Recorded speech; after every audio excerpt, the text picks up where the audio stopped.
राधे राधे, जय श्री कृष्णा। मैं सीमा सिंह बड़ों को चरण स्पर्श, छोटों को प्यार और बराबर वालों को नमस्कार करती हूँ।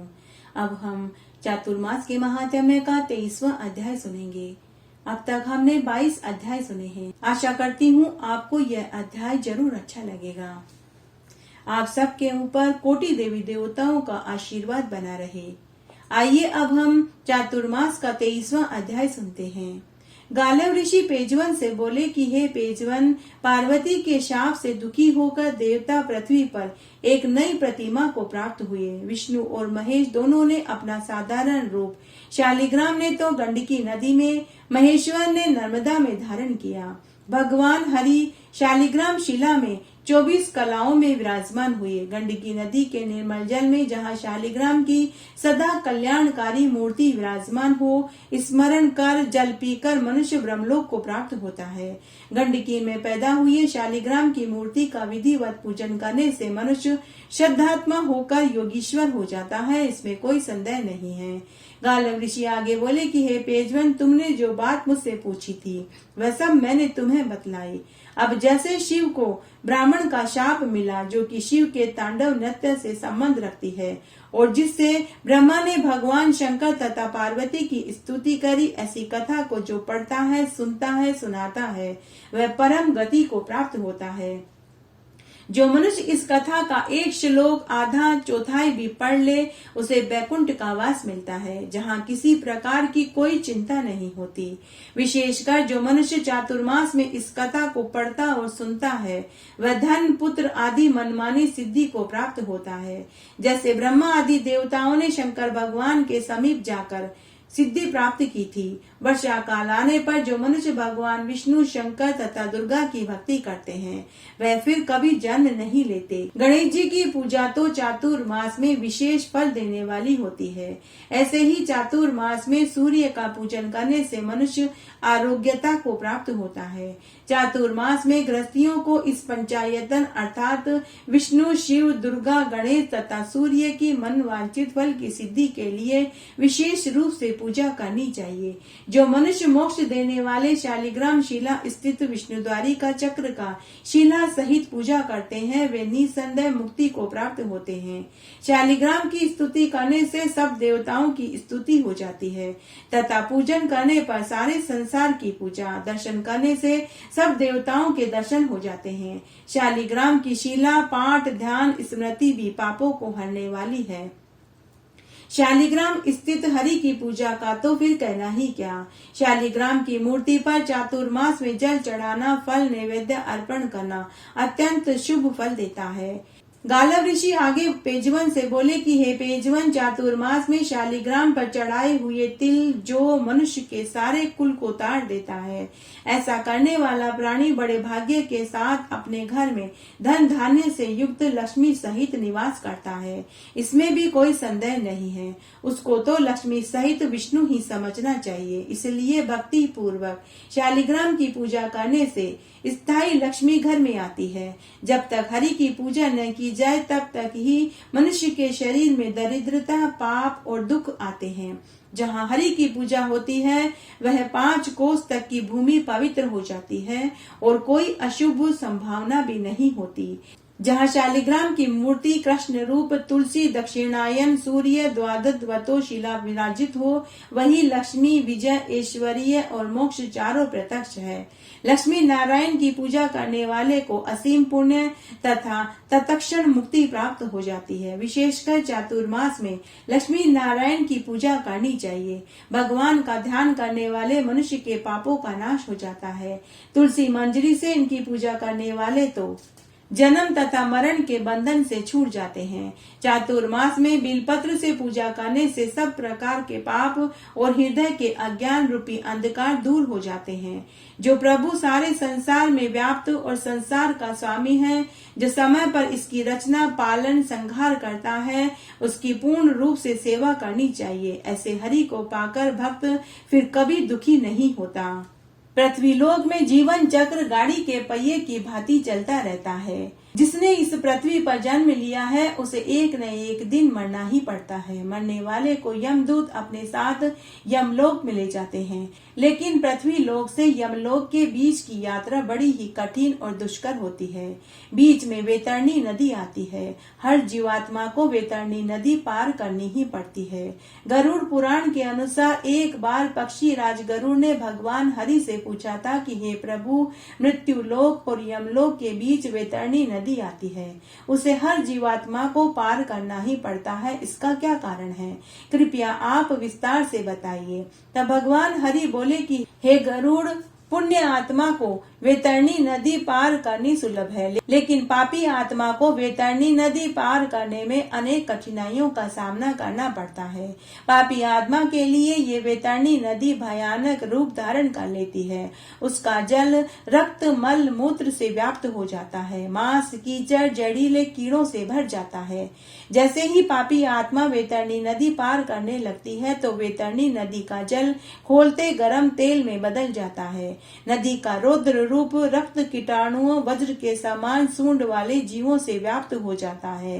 नदी में घड़ियाल मगरमच्छ हिंसक मांस भक्षण करने वाले जलचरों से भर जाती है। पापी आत्मा वैतरणी नदी पार करते समय चीखती और चिल्लाती है, मदद के लिए बुलाती है, लेकिन कोई उसकी मदद को नहीं आता। हे गरुड़, कुछ पापी लोग को तो उसी वैतरणी नदी में पड़े रहना पड़ता है। जो पापी लोग अपने माता पिता बड़े भाई गुरु व वृद्ध जनों का अपमान करते हैं, धोखे से उनके धन को हड़प लेते हैं, उन्हें वैतरणी नदी में ही हिचकोले खाते रहना पड़ता है। जो सोतन स्त्रियां अपने पति के पहली पत्नी की संतान के साथ बुरा बर्ताव करती है, उन्हें तमोग नाम के कीड़े काटते हैं। जो पुरुष अपनी पतिव्रत स्त्री के होते हुए पराई स्त्री का भोग करते हैं, उन्हें भी इस वैतरणी नदी में हमेशा हमेशा के लिए पड़े रहना पड़ता है। जो मनुष्य स्वयं दान करके स्वयं खाता है, कन्या के धन का भोग करता है, ब्राह्मण होकर मांस मदिरा का सेवन करता है, अहंकारी पापी झूठ बोलने वाले द्वेष भाव रखने वाले भी वैतरणी नदी में उन्हें जीव काटते रहते हैं। वे चाहकर भी नदी पार नहीं कर सकते। तब गरुड़ राज ने भगवान हरि से पूछा कि हे प्रभु, इन दुखों से छूटने का कोई उपाय हो तो बताइए, ताकि मनुष्य का कल्याण हो सके। तब भगवान हरि ने कहा कि प्राणी मात्र को चाहिए कि वह जीवित रहते ही दान पुण्य करे, गोदान करे। जो मनुष्य जीवित रहते ही गाय का दान करते हैं, तो वही गाय मृत्यु के बाद उसी जीवात्मा को वैतरणी नदी पार कराने के लिए आती है। वह मनुष्य उस गाय की पूंछ पकड़कर आसानी से वैतरणी नदी पार कर लेता है। यम मार्ग में वृक्ष की छाया नहीं मिलती, पीने को पानी, खाने को भोजन नहीं मिलता, मार्ग दिखाने को कोई गुरु नहीं मिलता।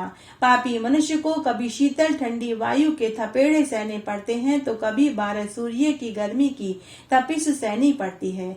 कभी मार्ग में विषधर कांटे मिलते हैं, तो कभी महा विषधर सर्प, तो कभी भयानक व्याघ्र शेर भेड़िए कुत्ते भक्षण करते हैं। कहीं जहरीले बिच्छू काटते हैं, तो कहीं अग्नि से जलाए जाते हैं, कहीं असी पत्र से काटे और छिले जाते हैं।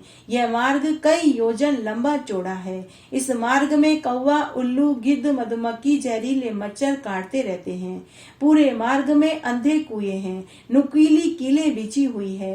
कभी मार्ग में अंगीरों की बरसात होने लगती है, कभी लोहे में वज्र गिरने लग जाते हैं, या कायक रुधिर की बरसात होने लग जाती है, तो कभी शस्त्रों की बारिश होने लगती है, तो कभी त्रिशूल व बाणों की बरसात होने लगती है। यह मार्ग में पापी चीखते चिल्लाते हैं। उस मार्ग में पापी जीव पाश में बंधे हुए होते हैं, कोई अंकुश में खिंचे होते हैं। यमदूत किसी की नासिका के अग्रभाग में पाश बांध कर खींचते हुए लेकर जाते हैं, तो किसी को कानों से बांध कर खींचते हैं, किसी के हाथों पैरों में लोहे की सांकलें बांधकर घसीटते हुए लेकर जाते हैं, तो किसी के सिर व पीठ पर कई कई किलो के पत्थर व लोहे का समूह बांधकर लेकर जाते हैं।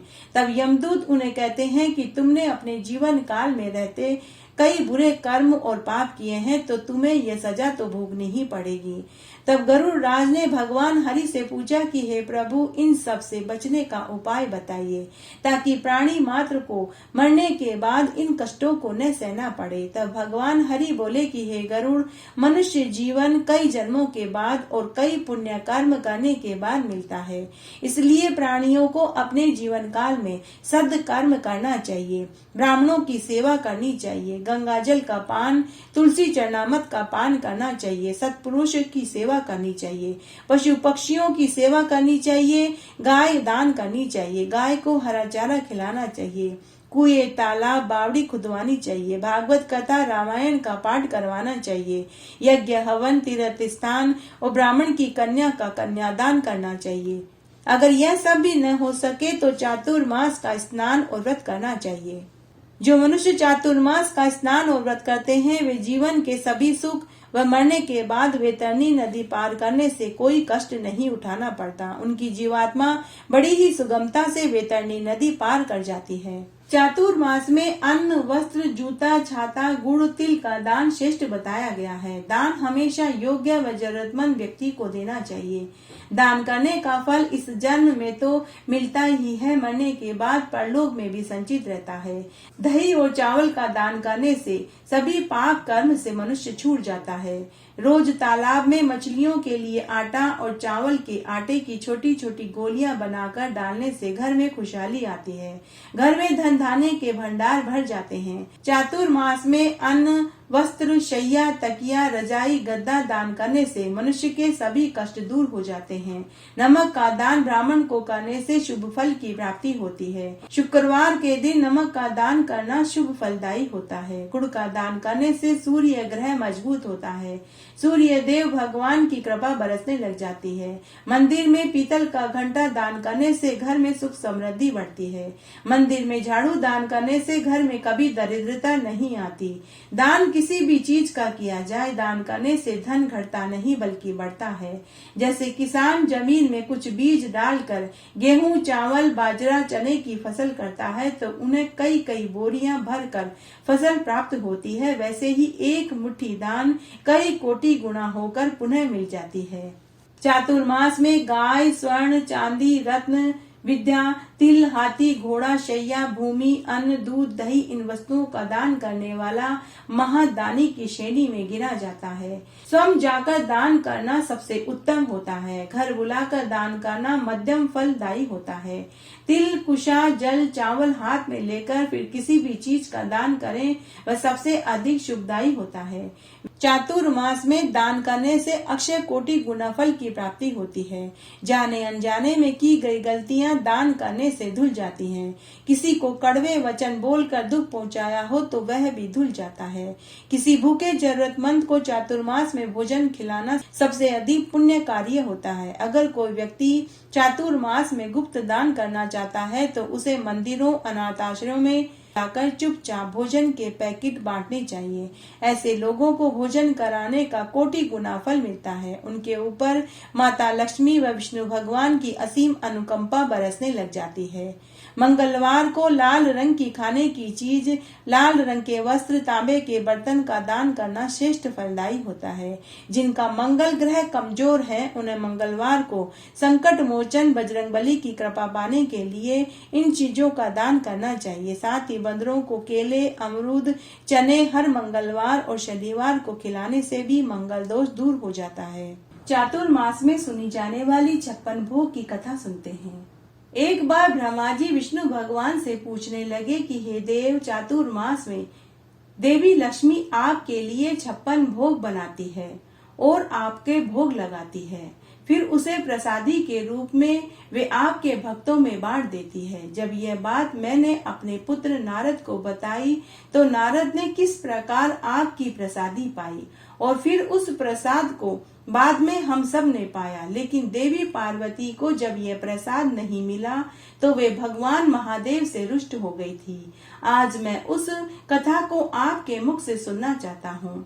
तब विष्णु भगवान मुस्कुराते हुए बोले कि हे ब्राह्मण, देवी लक्ष्मी प्रत्येक दिन मेरे लिए श्रद्धा भाव से 56 भोग बनाकर मुझे खिलाती है।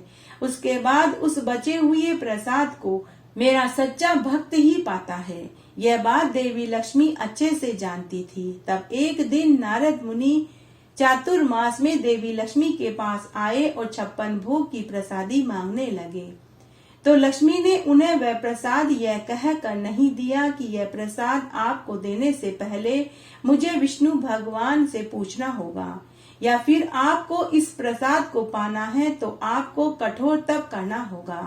तब नारद मुनि ने मेरे 56 भोग की प्रसादी को पाने के लिए कठोर तप किया। कई हजार वर्ष तक तपस्या करने के बाद एक दिन नारद मुनि पुनः प्रसाद लेने के लिए आए तो देवी लक्ष्मी ने कहा कि हे नारद मुनि जी, अभी तक मैंने भगवान के भोग नहीं लगाया है। तब लक्ष्मी ने सबसे पहले मेरे भोग लगाया, फिर बचे हुए प्रसाद को देव ऋषि नारद ने प्रसादी के रूप में पाया। तब देवी लक्ष्मी ने नारद मुनि से कहा कि हे पुत्र, तुम बड़े भाग्यशाली हो जो तुमने भगवान विष्णु के 56 भोग की प्रसादी को पाया है। जो कोई भी इस प्रसाद को ग्रहण करता है और सिर पर धारण करता है, उसके सभी पाप धुल जाते हैं। भगवान विष्णु के इस प्रसाद को सबसे पहले देवताओं में से तुमने पाया है। अब तक किसी ने भी यह प्रसाद नहीं पाया है। केवल भगवान के सच्चे भक्तों ने ही इस प्रसाद को पाया है। तब नारद मुनि ने सुना तो उन्हें बहुत प्रसन्नता हुई। वे प्रसाद खाने के बाद देवताओं की सभा में पहुंच गए और नारायण नारायण करते हुए उन सबको प्रसादी वाली पूरी बात बताई और कहा कि देवताओं में केवल मैं ही भाग्यशाली हूँ जिसे प्रभु की प्रसादी मिली है। इस प्रसाद को खाने के बाद अब किसी भी चीज को पाने की इच्छा शेष नहीं रह गई है। तब सभी देवता नारद मुनि से बोले कि हे नारद मुनि जी, तुम हमारे लिए भी प्रसाद क्यों नहीं लाए? तो नारद मुनि ने कहा कि मैंने प्रसाद पाने के लिए 1000 वर्ष तक वायु पीकर कठोर तप किया, तब मुझे यह प्रसाद मिला है। अगर आपको भी प्रसाद पाना है तो पहले कठोर तपस्या करनी होगी। तभी महादेव जी को नारद मुनि के मूछ के बाल में 5 चावल चिपके हुए दिखाई दिए।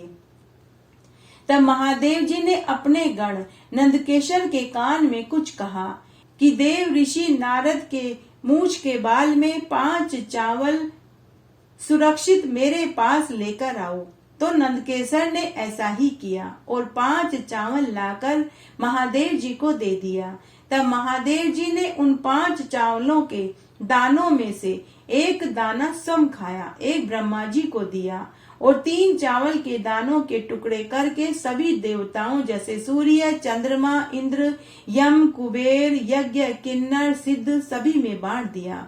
उन चावल के दानों को खाकर वे सब भी अमर, अजर, बलवान, कीर्तिवान, यशस्वी, भाग्यशाली हो गए।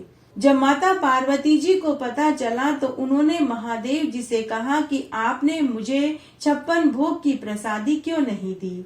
उसी समय माता पार्वती जी ने 56 भोग की प्रसादी को पाने के लिए कठोर तपस्या करी। तब विष्णु भगवान ब्रह्मा जी से आगे बोले कि हे ब्रह्मन, जब मुझे पता चला कि देवी पार्वती जी 56 भोग की प्रसादी को पाने के लिए कठोर तपस्या कर रही है तो मैं देवी पार्वती जी के पास गया और बोला कि हे माते, मैं कलयुग में दास ब्रह्म रूप में जगन्नाथपुरी में विराजमान होऊंगा। वहाँ मेरे भक्त 56 प्रकार के भोग का प्रसाद बनाकर मुझे भोग लगाएंगे। मुझे भोग लगाने के बाद उसी प्रसाद का भोग सबसे पहले आपको लगाया जाएगा। हे माता पार्वती, उसी मंदिर के प्रांगण में आपका भी मंदिर होगा। उस मंदिर का नाम माता विमृता देवी के नाम से पड़ेगा। 56 भोग का प्रसाद का भोग आपको लगने के बाद वह प्रसाद महाप्रसाद बन जाएगा। उसके बाद उस प्रसाद को सभी भक्तों में बांटा जाएगा। उस प्रसाद को जो भी खाएगा उसके जीवन भर के सभी पाप धुल जाएंगे। उसकी सभी मनोकामनाएं उसी क्षण प्रसाद खाने से पूरी हो जाएगी। उनके ऊपर मेरे साथ आपकी भी कृपा बरसने लगेगी। हे ब्राह्मण, तभी से कलयुग में सभी भक्त जन उस प्रसाद को जगन्नाथपुरी में पाकर धन्य होते हैं। हे ब्रह्मा, जो कोई भी मेरे इस 56 भोग की कथा को चातुर्मास में पढ़ेगा सुनेगा, उसके घर में कभी अन्न धन की कमी नहीं आएगी। उनका घर धन धान्य पुत्र पौत्र सुख वैभव समृद्धि से भरा रहेगा। इस तरह आज हमने चातुर्मास में 56 भोग की प्रसादी वाली कथा को सुना। इस तरह आज हमने चातुर्मास का 23वां अध्याय सुना। आशा करती हूँ यह आपको जरूर पसंद आएगा। मेरे साथ बने रहने के लिए आपका धन्यवाद। आगे आने वाली कथा कहानियों के लिए भी आप इसी तरह मेरे साथ बने रहें। धन्यवाद।